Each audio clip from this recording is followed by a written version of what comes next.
Bonjour, dans cette vidéo, nous allons parler de comment garder le lien. J'ai été interpellée sur ma page Facebook par une personne qui me disait avoir peur de perdre le lien avec son enfant. Alors moi je suis maman de deux garçons qui sont adultes aujourd'hui et en tant que mère, je voudrais juste préciser que je n'ai pas de réponse à tout, que j'ai conscience qu'on est tous très différents, qu'on a tous des histoires familiales très différentes. Cependant,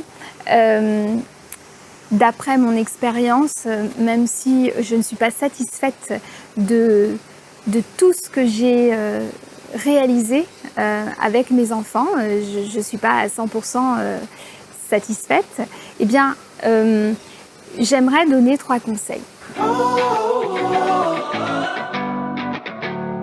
Alors, les voici. Le premier, c'est de savoir écouter. Savoir écouter, ça a l'air facile, mais ça ne l'est pas tant que ça. Parce que parfois, on croit qu'on écoute, mais on donne son avis. Écouter 2 fois plus qu'on ne parle. On dit qu'on a 2 oreilles pour écouter 2 fois plus. Alors, est-ce que on écoute? Est-ce qu'on donne de l'espace à la parole? Est-ce qu'on laisse de l'espace au silence pour donner la possibilité à l'autre de nous parler?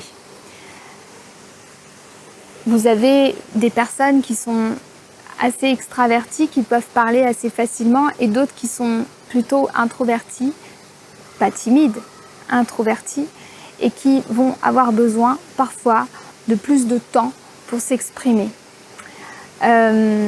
Donc c'est important de s'interroger sur l'écoute. Le deuxième conseil, c'est ne pas juger. Ça, c'est extrêmement... c'est pas toujours facile lorsqu'il s'agit de nos enfants. Ne pas juger, c'est pas tout à fait la même chose que ne pas donner son avis. C'est très important lorsque votre enfant ou votre interlocuteur vous parle, de ne pas avoir l'air catastrophé, désespéré, avoir l'air que vous désapprouvez. Vous voyez, tous ces sentiments négatifs que vous pouvez envoyer à l'écoute de ce que votre enfant vous dit. Voilà. Je m'aperçois que ça peut être aussi avec un adulte, enfin, je veux dire, pas un... Ça peut être un ami, un collègue, une relation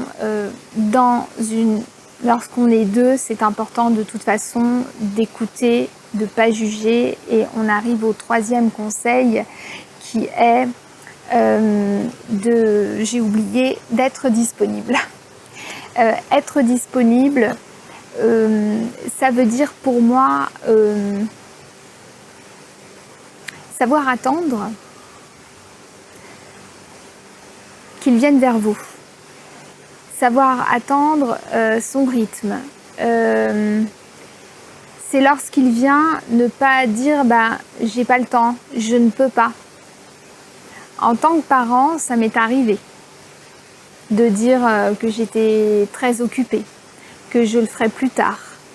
Donc, être disponible, à l'écoute et ne pas juger, ça ressemble à du respect, ça ressemble à quelque chose de basique, mais peut-être que dans la vie quotidienne, parfois on l'oublie. Alors voilà, vous pouvez me donner votre avis en commentaire sous cette vidéo. Je me ferai un plaisir de les lire et de répondre à vos questions. Je vous remercie de me suivre sur ma chaîne YouTube. N'oubliez pas de vous abonner si ce n'est pas déjà fait. Je publie une vidéo par semaine. Et n'oubliez pas le deal, si vous aimez, vous partagez. Merci, à bientôt.